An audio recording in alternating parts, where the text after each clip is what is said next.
I'm here this morning to read out a testimony of our mother. She's so brave to write this testimony, but it is not time yet for her to come up to speak. So I'm reading out a testimony on her behalf.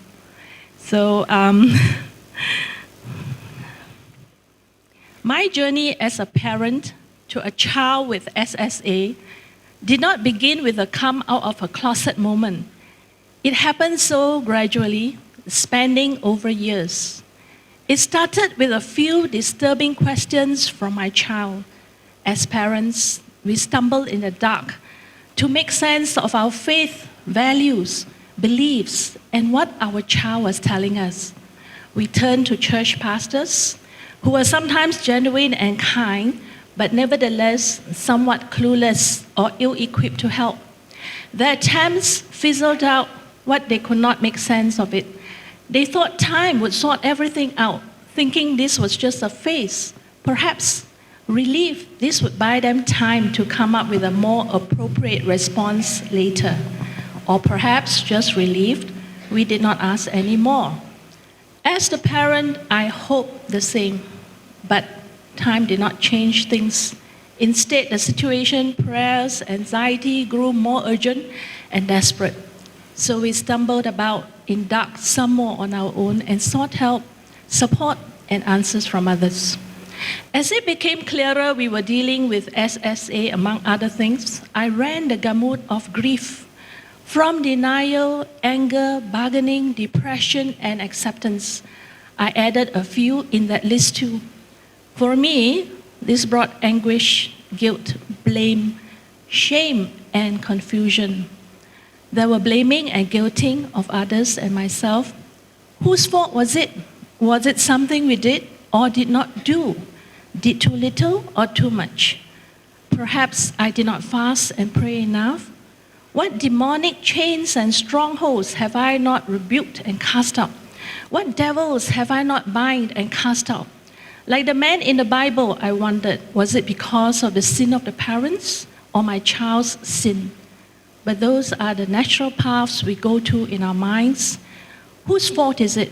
We want someone to blame, to take responsibility, so that by pinpointing the cause, we somehow think we can undo the effects. I have come to see that causes and effects are seldom linear. Neither was my grief. My grief comes in waves. It ebbs and flows. To this day, there are still times I lament and mourn the loss of certain dreams, expectations, and simple things other families may take for granted about the child. I grieve over what I thought, how things should be, could be, or must be. And in that thick space of grief came God's steadying arms and love. I poured out all these questions, doubts, pain to God, and surrender to Him who knows which needs to be buried, surrendered, and or resurrected. I surrender myself, the idea of what I imagine my family would be, and what I want. I do not have answers for why this happened, or why are my prayers not answered the way I expected them to. In many ways, God's presence in this journey is part of His answer. God's answer is this journey on which my child and I are on, in our separate paths, and in the past times we walked together. This journey has been precious and a treasure, even though it is one plowed by tears, prayers, and anguish. The pain does not diminish that God is still here at work and still in control and still loving us very much. He sees my tears and bottles them up because they are precious to Him. None of these are wasted or in vain. I know God is always at work for us, whether I see it, feel it, sense it or not. Fast forward 12 or more years, I have come to learn to respond to what is, not what should be or should have been. It is far more helpful to start my work with what is and where we are at. Sometimes I still have to relearn to surrender myself and my child to His purpose. I return to the story of the prodigal, but it is not my child who is the prodigal in the story. It is me who is the prodigal. Aren't we all? Imagine what I would want to see, hear, feel, think, and receive from God while I am in that far-off country. I recall in what ways God showed His persistent and constant love for me while I am far off, and what turned my heart and moved me to return home. In this way, I try to reflect a small bit of that love, which I have been freely given back to my child, and hope in God that likewise my child's heart will hear the call of God and come all the way home. Even in this unique path we are still on, my child and I share happy moments too. My child is one whom I'm very proud of in so many ways. There is so much about this child to love, to celebrate, and to be thankful for. We laugh together, play together, eat together, share together, and celebrate together. In the togetherness, I hope we deepen our relationship, because the relationship will be one of my child's light and path homeward. I cherish the mundane, ordinary moments just as much as the big moments. I need God's heart and strength to love my child even when it is difficult, even when we disagree, even when we believe differently, even when my child tells me something difficult to bear. In essence, I ask God to show and teach me how to love my child like He loves us. Isn't that what we all are? We sometimes walk, talk, think, and live contrary to God's heart. Yet God still loves us, doesn't give up on us.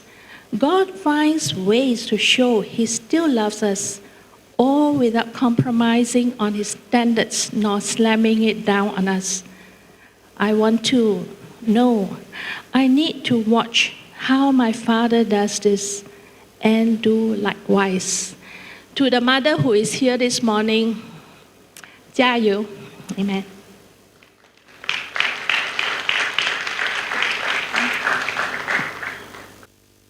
Morning, everyone. Good morning. Did you sleep well after yesterday and a very exciting day that you heard a lot, learned a lot? I'm deeply touched by this mother's sharing, her testimony. The reason why I admire her persistence, she doesn't give up. Although she didn't get the help that she expected from the church, what she wrote down was, return to the church pastors who were sometimes genuine and kind, but nevertheless somewhat clueless and or ill-equipped to help. Then she sought help from support and answers from others. And most important, she sought help from God directly. And this is very moving that finally she came to this integration phase.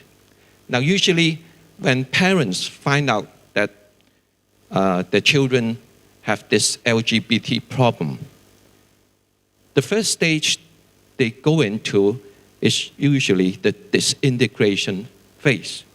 Remember what you have heard. She went into a deep grief, denial, anger, bargaining, depression, blame, guilt, anguish, shame, confusion, and so on. The lot of emotions that she experienced. And then the second thing is the cognitive doubts. Whose fault is this? Me? My child? Satan? And God? Why does God allow this happen to me? She loves her son, right? But she doesn't approve his behavior. She is very worried about the son's future. The second stage is the ambivalence stage. Not just towards her son, but towards God, towards the church, the pastors. And it takes her 12 years, 12 long years to get into this integration phase. I'm really touched by what she said. Although you have heard it just now, but I think what she said is true to our parents. After they attend the parent support group for some time, they go into this integration phase. I'll repeat some of her statements. I do not have answers for why this happened, or why my prayers not answered the way I expected them to. In many ways, God's presence in this journey is part of His answer. I know God is always at work for us, whether I see it, feel it, sense it, or not. After 12 years, he was aware that it is not my child who is the prodigal in the story. It is me who is the prodigal. So she has done a lot of reflections on herself. A lot of parents, they bring their children to us for help. With a major goal, they want us to change their children. But this mother realized she is the prodigal.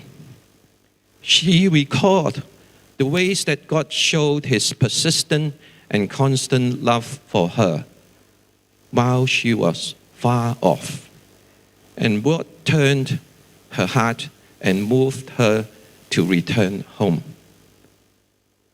She recalled the grace of God. There are a lot of things now. In conclusion, I need God's heart and strength to love my child, even when it is difficult, even when we disagree, even when we believe differently. My call as a parent has not changed just because of SSA. It remains the same. It is the call to love my child and show Christ to him. The more I know and experience I'm God's beloved, the better I can embody that truth and attempt to reflect God's love to my child. Her change in attitude resulted in what she said: my child and I share happy moments too. My child is one whom I'm very proud of in so many ways. There is so much about this child to love, to celebrate, and to be thankful for. We laughed together, played together, ate together, shared together, and celebrated together.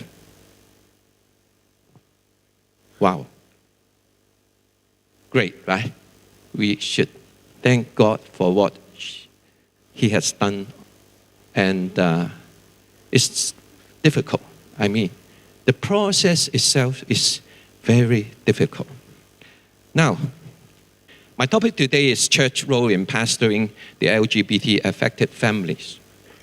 It's true that the church is rather ill-equipped in ministering to or pastoring the LGBT and also the family, especially the parents. Now, I would think that the church role is fivefold. First, to reach out to the LGBT as they are, the new unreached people and our missionary target. The second, provide individual pastoral care and prayer counseling for LGBT, their parents, and other family members. Thirdly, to organize self-help groups for LGBT. Fourth, provide education and training for church members on the understanding and care of LGBT and their families. Fifthly, organize parent support group for parents of LGBT. These are the fivefold roles that I see. I hope that the church can do. Okay. Going into each step. Reach out to the LGBT as they are the new unreached people and our missionary target. Dr. Wong has shown this slide. Reverend Wong was the first person publicly saying that the homosexuals are the new unreached people. In the past few years, we added transgender into the group, LGBT. Now, you all know that at end times, our major role, commission, is to spread the gospel and preach in the whole world as a testimony to all nations. All nations should include LGBT and their families. LGBTs are not our enemies. A lot of church people, like what Ian had shared yesterday, they're afraid of the LGBT. They're afraid that the LGBT will lead astray, especially our youngsters, right? But no, they are not our enemies. They are our targets, the targets of our missionary work. This paradigm shift, this change of ideas is very important. Imagine yourself as a missionary. You will be more patient, right? You try to understand their culture, the way of thinking, their hurts, and don't offend them in the very beginning. If you want to connect with them, you learn from them first. I remember my mentor, my psychiatry mentor, taught me a very simple thing, which is so important, which affected my years of being a psychiatrist. Learn from your patients. Learn from your patients. Each patient that you meet up with is your teacher. This is very important. Learn from the LGBT that you meet. Learn from the LGBT parents that you meet. They are not your enemies. They are waiting for our love and help and support. So there's an urgent need for churches to learn to care and love for the LGBT. And because God loves LGBT and find out that her church or his church is not doing the right job. So they are rather ill-equipped. And in the past 25 years to 30 years, in the Pacific Rim, he raised up, he founded many Christian organizations that serve the LGBT. Not to say the organizations in Canada, America, Europe, England, and so on. So we are more concerned about the Pacific Rim. Now, the earliest is Singapore Choices, Fountain Gate Ministry, Love Hope, Singapore, Korea, 1994, Philippines, Taiwan, Rainbow 7, Malaysia, PLUC 2001. We were in a bit, in Hong Kong, we are late starter. 204, New Creation Association, Post-Gay Alliance, 2013, and recently established Hong Kong Psychosexual Education Association, 2019. Oh, sorry. I should have added True Love Is, which is so important. Yes, it's so important because the media had a strong influence on our young people. So I'm glad that Ian, what he has done, what he has set up is so important. So sorry to have missed you in the slides. There will be more. There will be more. Japan, by the way, Dr. Wong. Dr. Wong is so instrumental in the founding and the development of most of these organizations. So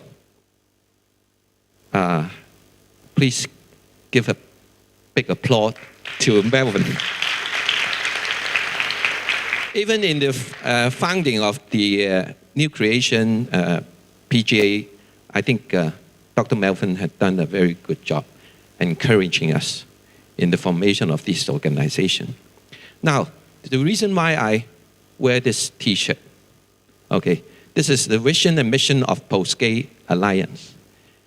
Malachi, chapter 4, 5 to 6. I think most of the pastors or Christians are familiar with this verse, right? God turns the heart of the father to the children and the heart of the children to the father. I replace the fathers by LGBT parents, the children by LGBT children. God loves these people and is waiting for them to turn to God. But God needs his servant to do the job. God raised up a lot of gender missionaries to minister to the LGBT children, bring them to Christ, bring them to God the Father, like the prodigal son returning to God the Father, serve the LGBT parents, and then help them grow in their faith, just like the mother. So, when they turn to God, then the parents' heart turn to the children. And when the children, their heart turn to God, and when the parents' heart turn to them, their hearts turn to parents. So, it's a beautiful picture of reconciliation. So God's plan is not just to save individual, not just to save LGBT, not just to save LGBT parents. He wants to save the whole family, right? So we have to take care of the whole family. This is so important. And because the church is not doing their job, although they want to, they have a heart to, but they don't know the way. And it is our duty to help the church to do the job. Because I would say that all the organizations, they are like halfway house. Okay? It's the church that they have to, grow. It's the church, the love of church, the embrace of the church, which is most important for these LGBT families. So, the second role, provide individual pastoral care and prayer counseling for LGBT, their parents and family members. Now, I hope to, now I really admire John Stott. In his book, 30 years ago, he said that at the heart of the homosexual conditions, there are 4 characteristics. The first one is a deep loneliness. A deep loneliness in the heart of LGBTs. The second thing is a natural hunger for mutual love. They are waiting for the love of other people, but at the same time, they want to show the love to others. So, the second thing, okay. And the third thing is there's a identity confusion in them. Identity confusion in this person. And they are seeking to restore their identity. The fourth, a longing for completeness. They feel so incomplete.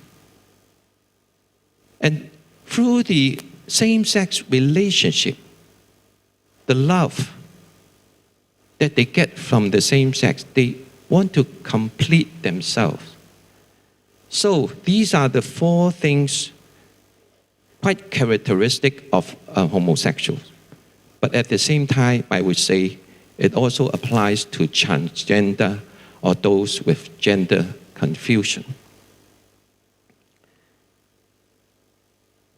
There are 7 ways of helping the LGBT if you want to.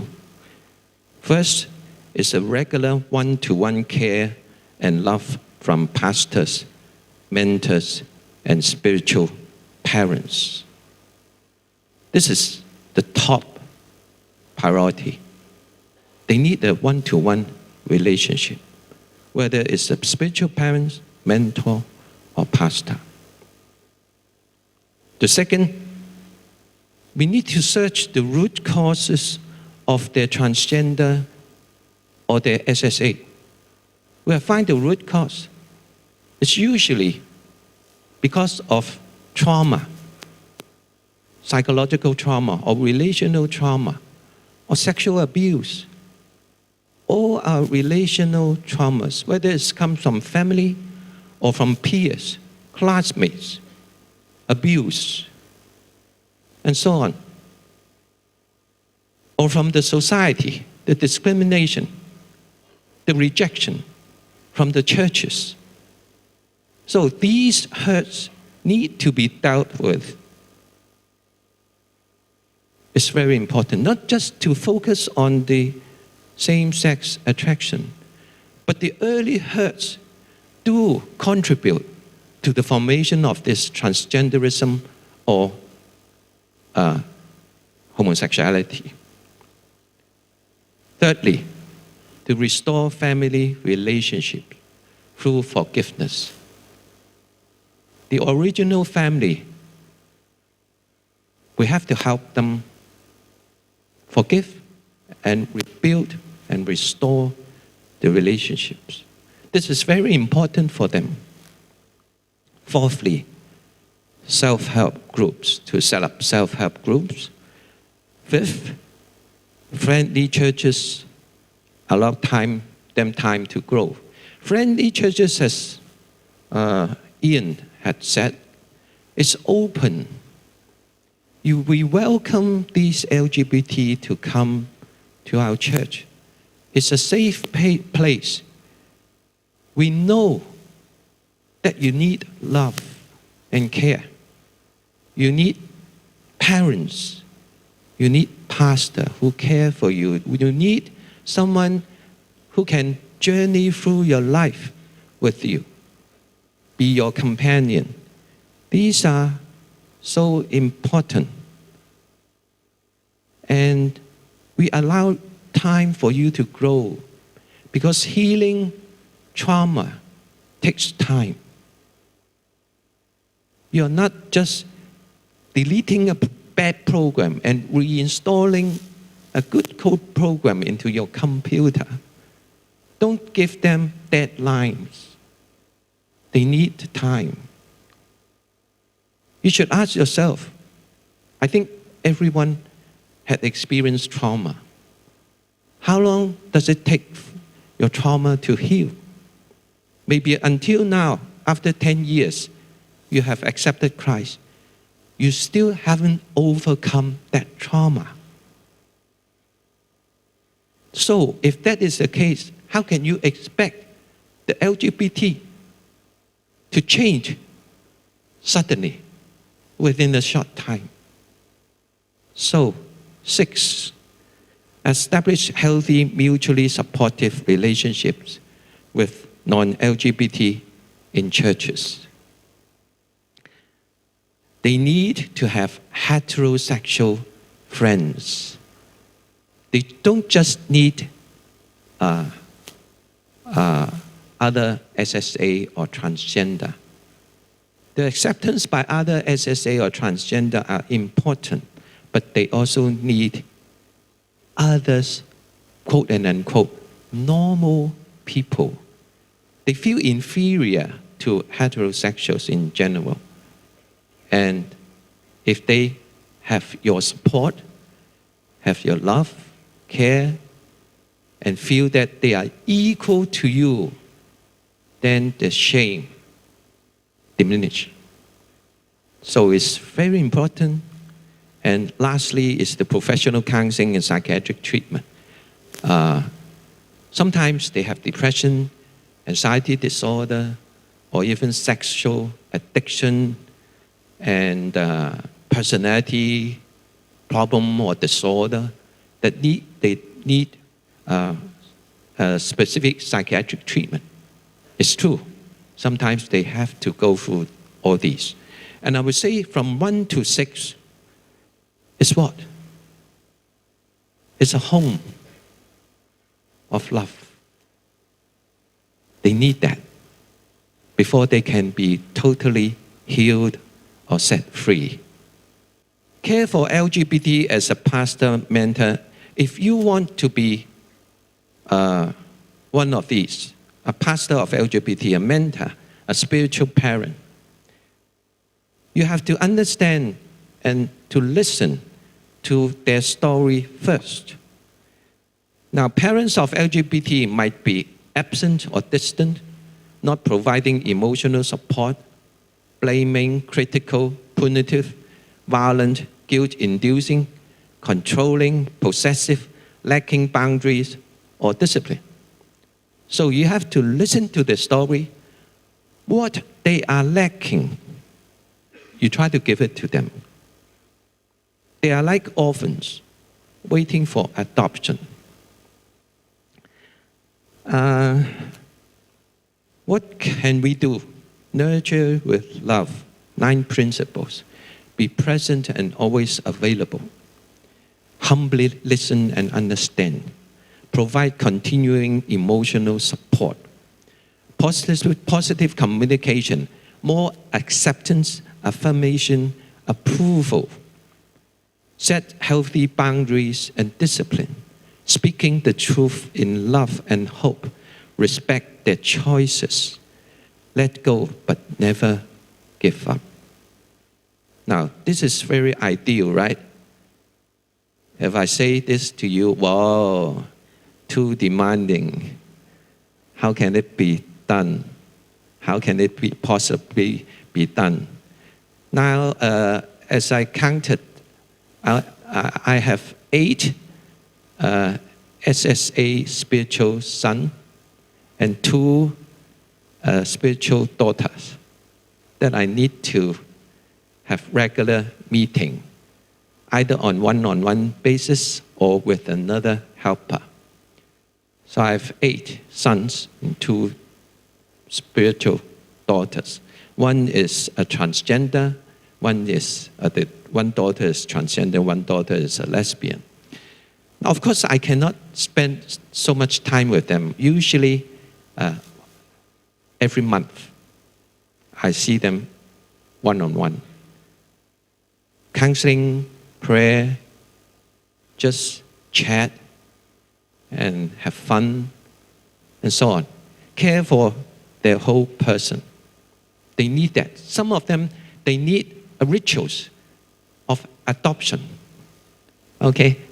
You can give them a gift as a ritual for adoption as your spiritual son, or just have a dinner of celebration. So a week or 2 before, I had this celebration with my spiritual daughter. They like it because they lack the love from parents. So I may not be so equal in spending my time with my spiritual son. I spend more time with some and less with some. The female pastor called Yemi, the one that Melvin showed the picture, she spent a lot of time with her spiritual daughter. One thing amazing is that she's single, not yet married, but she becomes the mother of, I would say, at least 6 to 7 daughters. And she is 24 hours available. Yes, of course, because there's a good way, advantage. She's single. Right? She has a lot of time. So don't think that when you are single, you can't be spiritual mother. Paul is the best spiritual father, right? Jesus is also good at that. So, but one thing, you have to keep confidential. This is very important. Now, you have to pay special attention to two things. First, negative transference from the LGBT. If you become his or her spiritual father or mother, she or he will project his or her biological parents onto you. In fact, they are projecting their biological parents onto God. So some people, they just cannot say, oh, Heavenly Father. No, they just say God. They can't say the word Father. Because when they say the word Father, they recall about their bad father. So they are projecting their biological parents, of course the bad ones, onto you. And then they will test your patience. Or they will become severely, emotionally attached to you. If you don't reply their WhatsApp immediately, they say that they accuse you of abandoning them. So you have to be a very patient. You have to contain their anger. They will test you. And of course, you have to to draw some healthy boundaries. And there are sibling rivalries. Really, there are sibling rivalries. When Yemi talks to one daughter more and smile more, so it creates jealousies in the others. So she has to have family gatherings and sort out and resolve the matter of sibling rivalry. Now this is what we are doing. Now they might unconsciously project their negative feelings. This is called negative transference. When we are doing counseling, we often meet that. And so it can be difficult to deal with. So as spiritual parents, don't do it alone. You have to have your own support. This is very important. Or sometimes it's the counselors in the church, or psychiatrists, or social workers in the church who have more experience in counseling can be your backup. So this is very important. We have to be patient, not to take it too personal, be aware of it's just transference. Don't take it too personal. I remember Yemi told me that in one day, there were 100 messages accusing her for abandoning that daughter. So, if we have done something wrong, apologize. Yeah, sincerely. Need to clarify. Yeah, and reassure of your unconditional support and love. This is very important. Pay special attention to another thing. What should you do if they fall in love with you? Ian had said that, no, you may not be the cup of tea. They don't fall in love with all same sex. It's your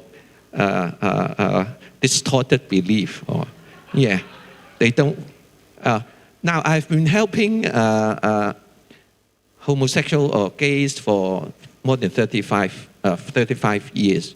And only recently, I met one who told me that he likes me a lot. He has sexual fantasies. He fall in love with me and so on. So many years, so many gays that I help, only one fall in love with me. So I doubted my masculinity before. I told my wife, how come that I'm not attracted by them? But I might have been attracted by them, but they didn't tell me. But this one told me frankly. I'm not afraid of him. I told him, oh, thank you. Yes. You affirm my masculinity. But sorry, I don't have this attraction to you. I see you as my spiritual son. Yeah. And when you eroticize or romanticize this pure father-son relationship, it ruins this relationship. So you have to resist this temptation. When you have they are so easy. When I prayed for them, oh, they feel so loved, and they might have sexual fantasies of me after the meeting. Okay? Now, they need a slow process to, in a way, desexualize and de-romanticize. Never give them up. You are the person, you know that when they reacted to you like reacted to their biological parents, make sure you don't react to them like their biological parents. You have to have a different response, a reaction to let him know that good parents are not like that. But of course, they have to eventually forgive their parents for what they have done. Do not be scared. Do not run away. Reassure them that you will continue to care for them and will never forsake them. Invite them to set up healthy boundaries. Let them know your limitations. I receive WhatsApps often from this newly adopted spiritual son. He frankly said that I can't get enough care enough from you. You don't reply my WhatsApp immediately. And so on. Then I say, sorry. I still have other sons to take care of. So I have another 7 sons to take care of. And please understand my limitation. But I will try to bring you gifts whenever I go to places. So if you don't mind the presents that you send me, I will transfer it to him as a gift. You know the 5 languages of love? Yeah. One is give them the gifts. Okay? So they want you to treat them special. So thirdly, organize the self-help group. Now, it's usually 2 weeks bi-weekly, and they have to sign a contract to refrain from making contact outside the group at the initial phase. Now, what is the initial phase? 6 months, a year, and then the group leaders will decide whether it's safe then to move to the other phase that they have outside group contact. But usually not one-on-one, 2, at least 3, okay? So that is more safe. And concurrently, apart from attending the group, they should have the one-to-one pastoral care and accountability. This is very essential because there are things that the group cannot deal with. And something that happened in him can affect the group process. So the one-on-one is very important to help them remove the obstacles. This is very important. Okay, their heartbeat. We have learned a lot through participation in a mutual group, support group. Within the group, we share our stories, learn to develop appropriate social skills, experience acceptance and love from other people. They are not so afraid of opening themselves, sharing to other people, because they know that they won't judge me. They have the same problem. They share the same problem. I'm not alone in the group. Okay, I'm even better than some members. So they are willing to share, much more open. And when they share, the other members give positive feedback. They feel being accepted and loved. They gain knowledge of themselves and face negative emotions honestly. We are trying to build a healthy self-image and maintain a mutual support among us. So the self-help groups are effective. Now, fourth, provide education and training for church members on the understanding and care of LGBT. I hope that after this conference and after you read more, and maybe with the help of the PLUC, that you can organize talks, sharings in your church. When you provide these kind of talks in the church with the title, How to be a companion of LGBT, how to care for the LGBTs and their families, you know what would happen?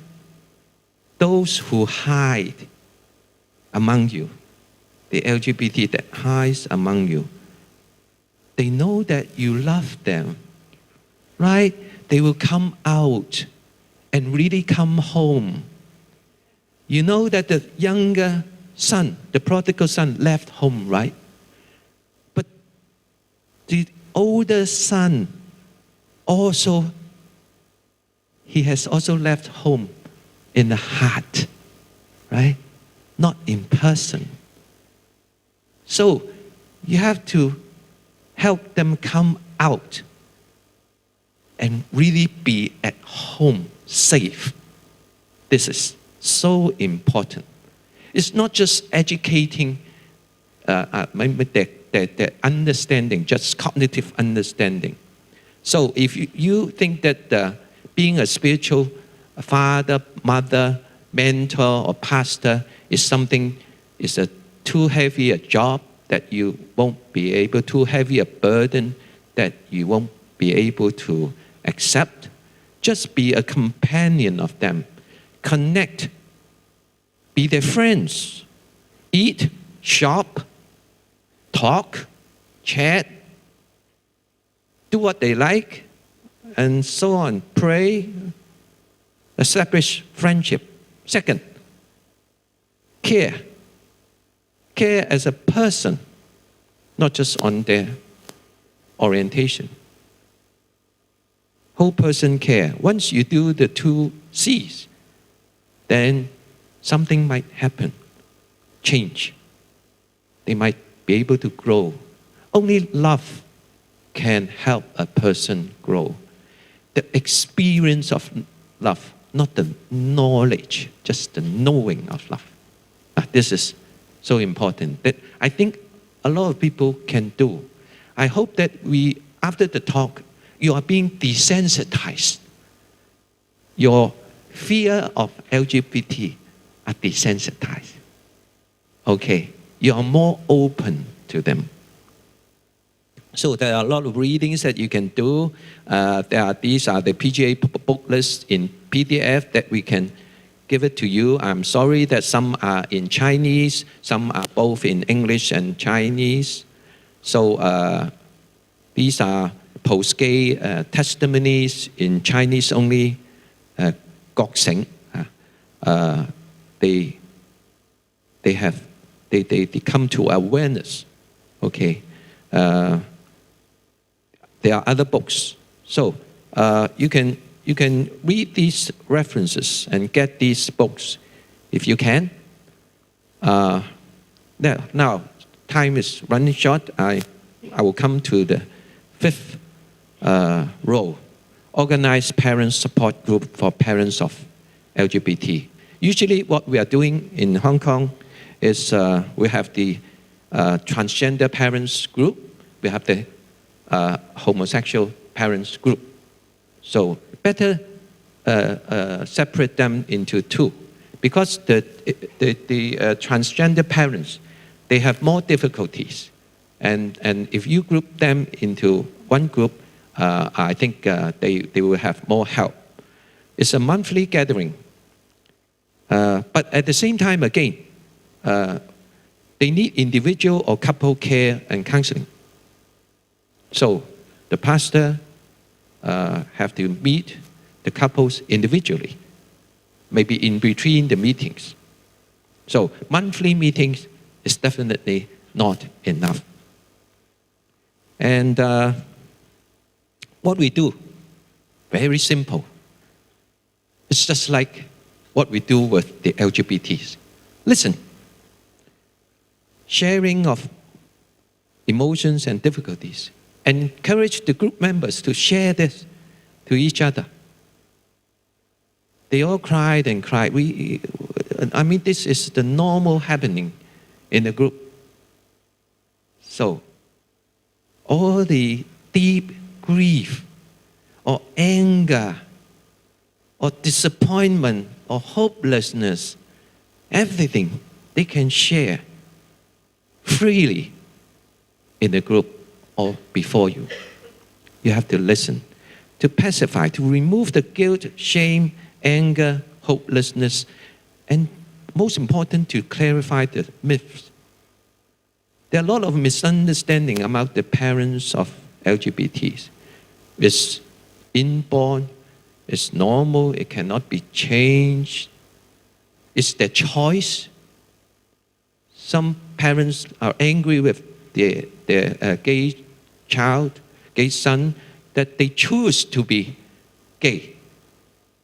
Right? Which is, in fact, not true. In a way, most of them, because of the developmental trauma, they develop this orientation, which they are aware around the age of 10 to 14. So it's not their choice. Now, when I ask you a question, most of you are heterosexuals, right? I ask myself, yes. Did I choose to be a heterosexual at the age of teenage? Before me, homosexual, heterosexual. Okay, what do you want to pick up? Heterosexual or homosexual? Right? I didn't have a chance to choose to be a heterosexual. I feel that it's just my normal development. I developed that heterosexuality without my choice. Of course, if I choose to have a relationship, that's my choice. But the orientation or the inclination is not my choice. So we have to help the parents correct misunderstanding and at the same time instill hope. Hope is very important. So we have other post-gay sharing in the groups. So the parents, wow, she might have to wait for 10 years, 15 years, 20 years, but it's still hopeful, right? Yeah. God's grace, for man, impossible. For God, nothing is impossible. So all these we do in the group, instill understanding and so on, and exhort the parents adopt new ways of relating to their kids. Now, when they find out that their kids are homosexual or transgender, they are very shocked. They are facing with the kids that they thought they understand their kids. Now it's totally new, a new person. So they have to decide on establishing a new relationship with their children. Bear in mind that they have this orientation. So it's a decision that they have to make. They have to try to engage them in communication. Now, unconditional acceptance despite disapproval of behavior. Although you disapprove the behavior, okay, you think that is sin, but they are sinners. They are loved by God, so you have to love them like God loved them. The testimony of the mother, when she feels that she is the beloved daughter of God and she experienced the love of God, she will use this love to love her son. So, very important. It's very difficult. What I'm saying here, it may take years to do. It's not a short time.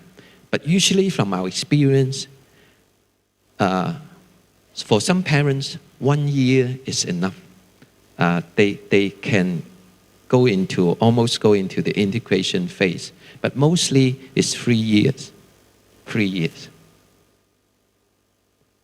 I remember a father who had a homosexual son who also has HIV positive. Okay, they are very disappointed, very hurting, fell into a deep grief. The father accused the mother for making the son a homosexual. Okay, so if you are the mother, how do you feel? The loss of the son, the false accusation from the father. Wow! Luckily, the mother is a Christian. She confided in God. She asked for help. She prayed and so on. So after 3 years in a meeting, a training meeting, training for training for people who wants to become companion of LGBT, become spiritual parents of LGBT. The father formally, openly confessed his wrong and apologized to the mother. And he reflected on his father's role, how he was inadequate. What he was able to provide was the care, the ordinary daily care needs of the son, teaching, and a lot of scolding, and never was unable to emotionally support the son, understanding the son's needs, and affirming, approving, appreciating his son. For the 2 other roles, he did poorly, he failed in it. And because of his confession, his reflection, and his apology, both to the mother and to the son opened his door, the room door. Otherwise, the son locked himself up at home. Okay? The door opened. So, I think this is a good news for all of us. Our church door must be open. We have to admit our inadequacies, that we are ill-equipped. We are in a way ignorant. That's not an accusation. Please, don't feel offended. I mean, if we are like this, don't, stay on with the guilt.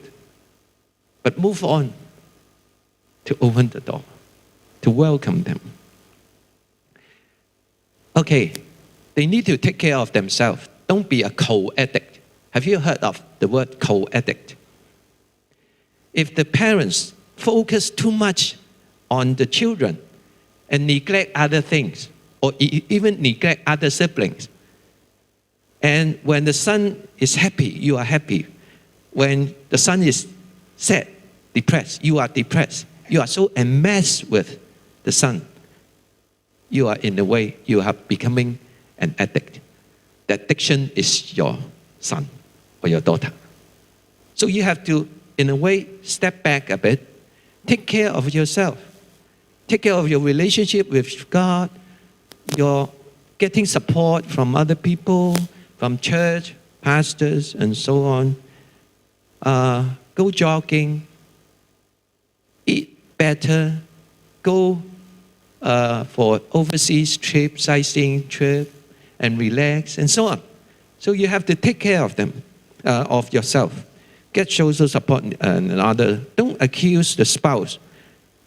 This is a time that you both collaborate in helping your children. Restore unity. Prayer. This is very important. Every session of the support group, we have prayer time. Not a short one, a longer prayer time. Hopefully it's 30 minutes. So the first part is the sharing or sometimes teaching, clarifying, misunderstanding, knowing the progress of each family, the children, and then the prayer time to pray for each other, the parents, and also to pray for the child. And outside the meeting, we also encourage the parents, whenever you pray for your child, you pray for the child of other people, other family members. So, and there are outside group meetings, gatherings, social support, and so on.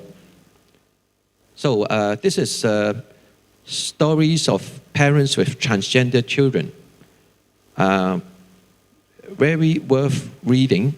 Please go and read it. There's an English version, translation available. So please read it. Their sharing also reflect the homosexual parents. Please go ahead and read it. I think the time is up. Thank you so much.